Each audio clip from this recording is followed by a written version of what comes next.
Assalamu alaikum mes petits rouillards, je suis nul en intro purée. Vous savez ce que j'aime dans la vie? La souffrance, voir la joie enfantine dans les yeux des gens se changer petit à petit en une aigreur qu'ils transmettront à la génération suivante, telle une maladie anthropophage synonyme d'humanité. Et c'est pour ça que j'adore me compliquer la vie. Pourquoi parler d'un jeu et faire une vidéo de 8 minutes quand on peut parler de 15 et faire une vidéo beaucoup trop longue? Oh oh oh, je vois qu'on se prend pour Kubrick ça le chien, à faire des vidéos de 25 minutes sur un hérisson. Bref, c'est pour ça que cette émission existe. Silu de Rome, c'est ça là. Et ça, c'est une émission sur les serpents en Birmanie, mais rien à voir du coup. Pas la meilleure image. C'est qui le connard qui s'occupe du monde? Ah oui, c'est moi. Si Ludorum se concentrait sur une série de jeux, alors Telos se concentrera sur les personnalités physiques et morales. En gros, je parlerai aussi bien de la ludographie de gens célèbres que de studios au global. Et oui, j'adore me la péter avec des mots en langue morte. Prochaine émission. Drishya Krida Prasaran. Ce qui veut dire... Absolument rien. Pourquoi? Et à ceux qui me diront: attends, mais critiquer toute une carrière, toute une personne, c'est quand même un gros morceau, t'as une quelconque légitimité pour ça? Je répondrai oui.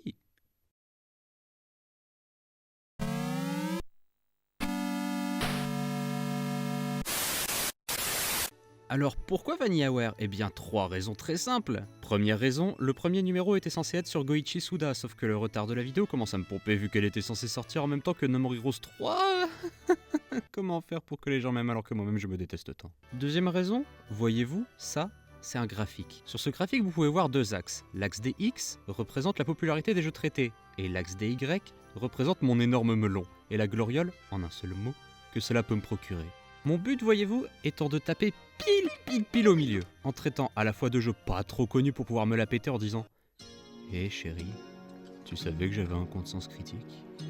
Je sais.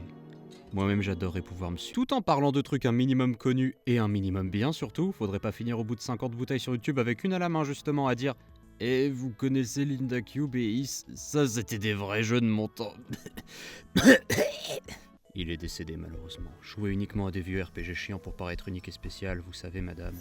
Ça devait faire longtemps que ses organes internes avaient commencé à pourrir. Honnêtement, estimez-vous heureux que son cerveau ait tenu jusque-là.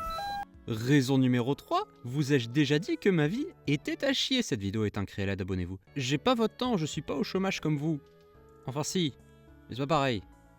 J'ai pas forcément masse temps pour jouer à des jeux vidéo ni le matériel. Mon PC fait tourner que des trucs d'avant la naissance des abonnés de... Un certain YouTuber, pour qui je possède une abnégation et un respect sans faille pour le travail qualitatif qu'il fournit. Et j'ai même pas de télé. Tout ça pour dire que ça me restreint, et si j'ai envie de refaire un jeu, bah mon cochon, autant le rentabiliser dans une vidéo. J'avais envie de me faire un jeu du studio et j'avais déjà fait presque tous les autres, donc parfait. Mais dites-moi, ne viendrais-je pas d'écrire encore une fois une intro 1000 fois trop longue et chiante à monter? Peut-être que moi aussi je devrais lire des pages Wikipédia avec une voix surjouée. Allez, prochaine vidéo, top 10 des jeux japonais censurés en France. VanillaWare. C'est quoi cette voix de p... Studio créé pendant le Koirei du 35e Yen selon le calendrier elfique par le 3e Hokage Aubrey Drake My Man dans la ville de Kirkby-Kloster dans le sud de l'Espagne. Non, blague à part. Je le dis tout de suite, je suis là pour parler des jeux. Le people, si ça peut servir à la critique et rajouter des anecdotes, je prends, mais vous attendez pas un docu sur telle ou telle personne. Mais vu que j'adore tous mes abonnés sauf toi t'es un connard, point médian as. J'ai quand même fait des recherches très poussées sur le studio. Alors, voilà, copier, coller. Je suis youtubeur. VanillaWare est une entreprise japonaise de développement de jeux vidéo formée par l'équipe de développement d'Atlus qui avait produit Princess Crown pour la Saturn de Sega en 97. Fondée le 1er février 2002 sous le nom de Pulagulu, quel nom de merde aussi, elle adopta son nom actuel VanillaWare en 2004. Ce studio est reconnu pour ses graphismes 2D de grande qualité, à une époque où la 3D est omniprésente sur le marché du jeu vidéo. Quoi? Il est complètement con. Mais aussi pour faciliter... Ah, bon, je m'en fous, je réenregistre pas, je les emmerde. Mais aussi pour sa facilité à mélanger plusieurs genres du jeu vidéo et à créer des histoires fortement inspirées de la mythologie et du folklore. Youpi, tellement rare. Ah non mais c'était pas une vanne, hein, j'avais prévenu. Eh ben dis donc, ça valait bien le coup de se foutre de la gueule dans l'intro des vieux RPG chiants de Prover pour parler d'Atlus.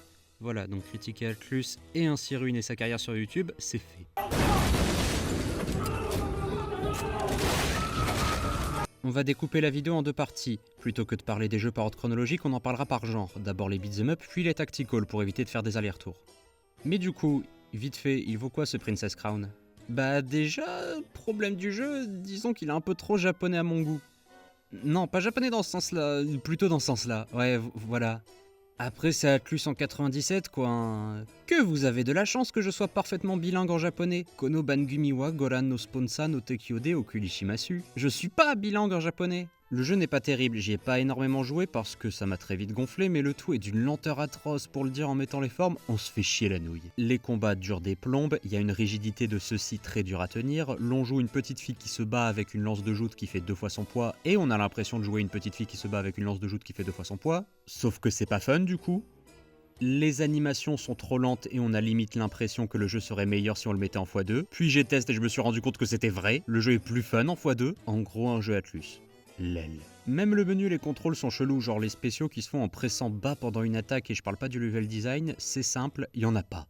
C'est bête vraiment parce qu'à côté il y a de vraies trouvailles, la direction artistique est réellement attrayante, le coût des différents personnages jouables qui s'entrecroisent c'est sympa même si la pauvreté du gameplay fait que ça change pas grand chose et l'histoire du peu que j'ai compris avec mon GLPT-6 a l'air de se tenir. Mais bon, si le reste suit pas et que les phases de discussion en ville sont lentes à en crever... Le jeu est très bizarrement, ou pas du tout selon comment on jauge, une alpha de leur prochain jeu Odin Sphere, la réinterprétation des contes germains, le jeu s'ouvrant sur une petite fille choisissant plusieurs livres racontant l'histoire de chaque héros, et même les personnages, enfin... c'est les mêmes quoi. Jeu d'ailleurs auquel j'ai pas joué. Ah, c'est con. Enfin, rentrons dans le cœur vanillé du sujet. Il y a eu 3 jeux qu'on pourrait qualifier de beat'em up réellement sous tutelle de VanillaWare. Odin Sphere donc sur PS2, Muramasa The Demon Blade sur Wii et Dragon's Crown sur PS3. Chacun ayant également eu un remake HD avec du contenu en plus pour 2 d'entre eux. J'aimerais donc parler de Muramasa The Demon Blade. On est en 2017, je passe mon temps à jouer à Dark Souls 2 tout en écoutant La Fête est finie entre des épisodes de BoJack Horseman tel l'immonde déchet émo-gothique que j'étais. Je déménage, je n'ai donc comme c'est cocasse, plus internet à cause de Bouygues, ces gros fils de pute, déjà qu'en Géorgie en pleine Cambrousse j'avais une meilleure connexion, bande de dédamotes renoulis, mais en plus il faut sucer un technicien pour avoir une putain de co. Bref, je n'ai pas internet donc je me retrouve seul pendant les vacances d'automne à me peler le derge dans une pièce vide, j'ai pas grand chose à faire si ce n'est lancer la Wii, je me retrouve donc pendant 2 semaines avec un unique jeu que j'avais réussi, peu de temps avant, à obtenir, et là...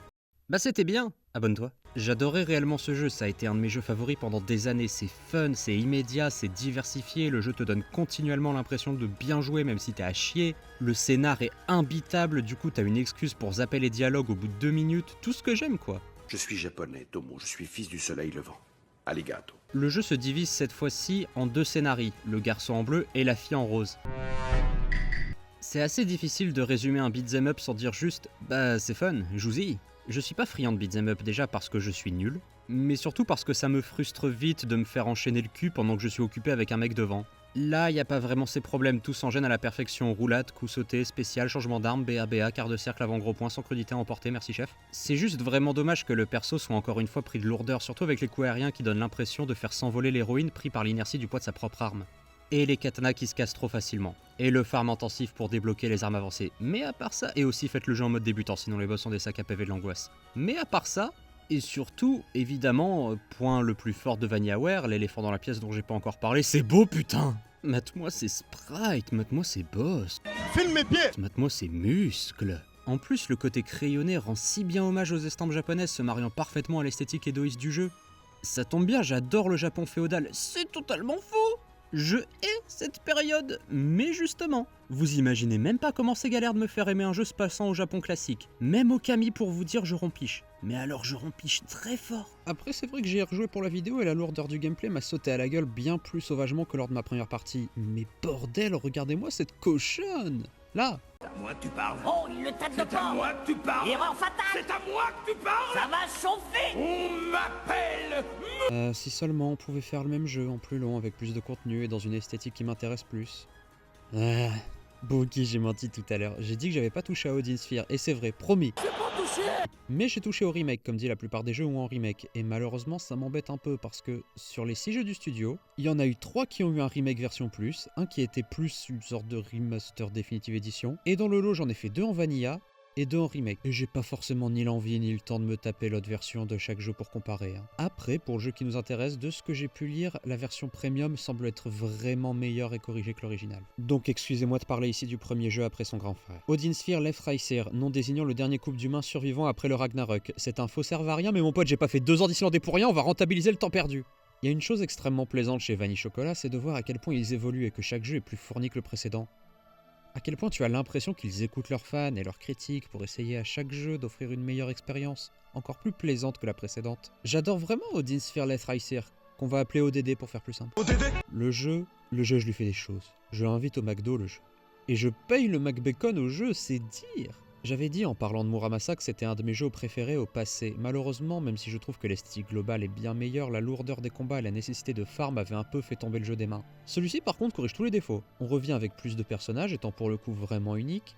Il y a un système de combat à base de sortilèges qui pète la classe en jeu. En plus d'en avoir une pelletée, bon courage si vous voulez faire le 100% ou même finir le jeu, parce que la durée de vie est quand même vachement grande pour ce type de titre. C'est enfin fluide et dynamique, le level design plus vertical et moins New Super Mario Bros. Sur 20. Ce type de level design quoi.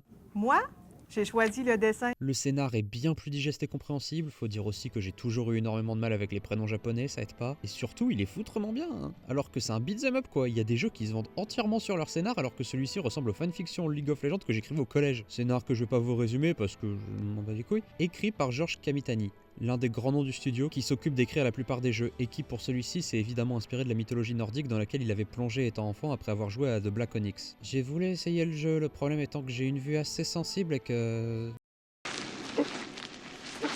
Et encore une fois, pour revenir à ODD, les boss sont magnifiques, pareil pour les décors et la scène de fin du jeu, ça, quel poulet! À la limite, les trois seules choses que j'aurais à déplorer sont une jaquette un peu moche, heureusement que je suis là, la race des Pukas, c'est des espèces de bonnes lapines, j'ai pas trop compris le rapport avec Guzni, fils d'Olaf, et le système d'XP s'obtenant en bouffant sale. Il y avait aussi ça dans Muramasa, mais...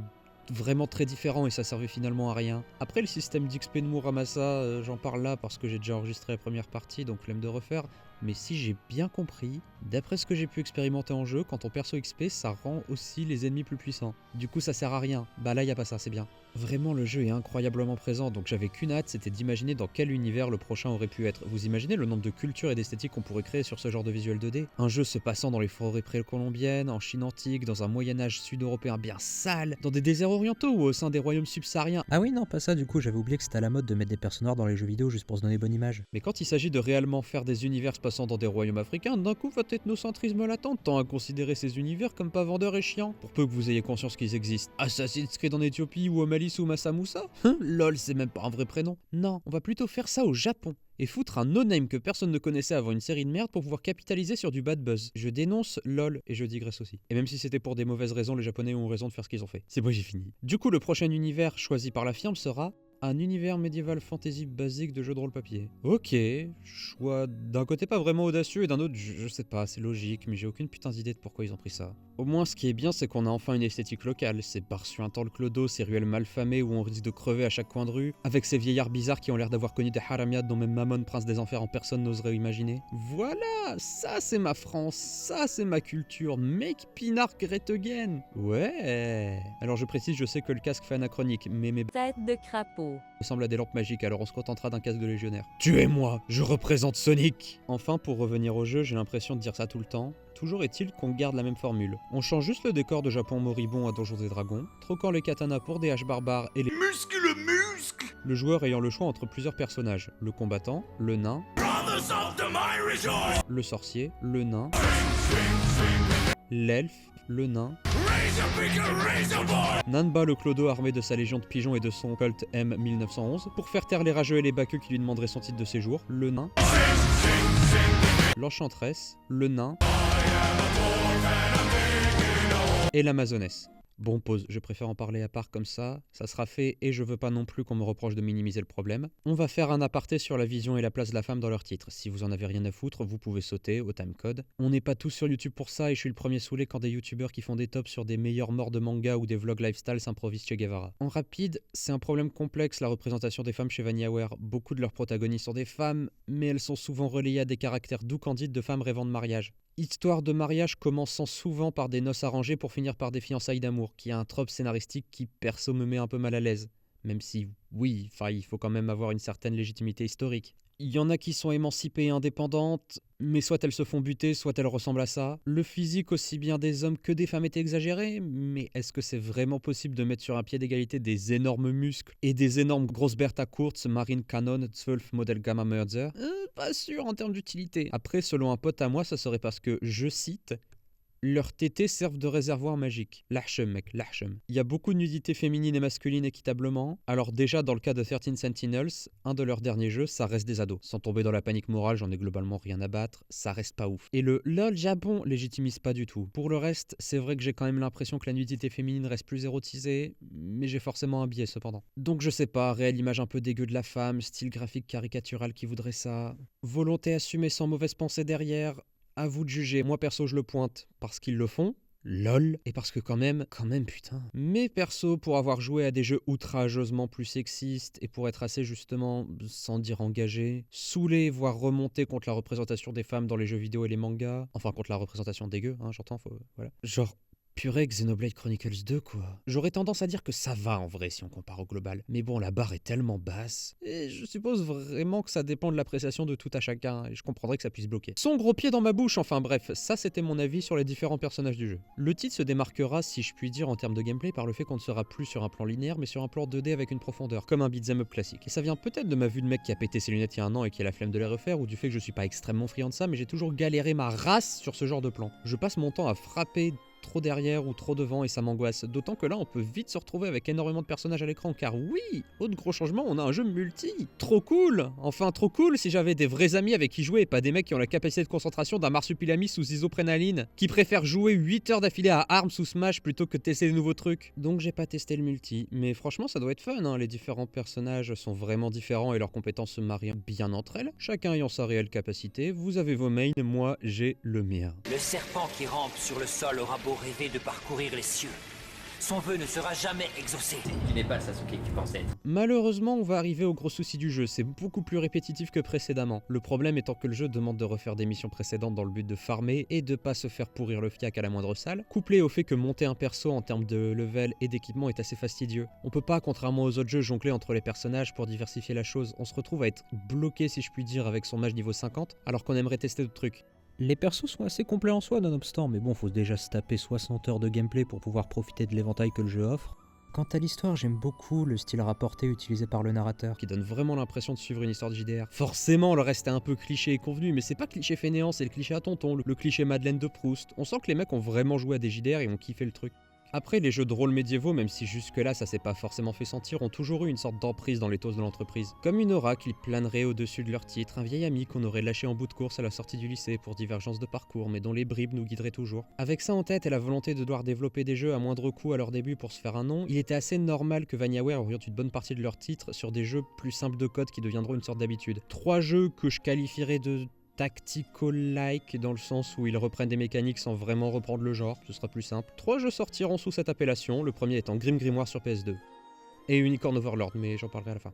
Et surtout dans une autre vidéo, parce que j'en ai un peu marre de faire des vidéos de 40 minutes. Ouhouhou. Bisous.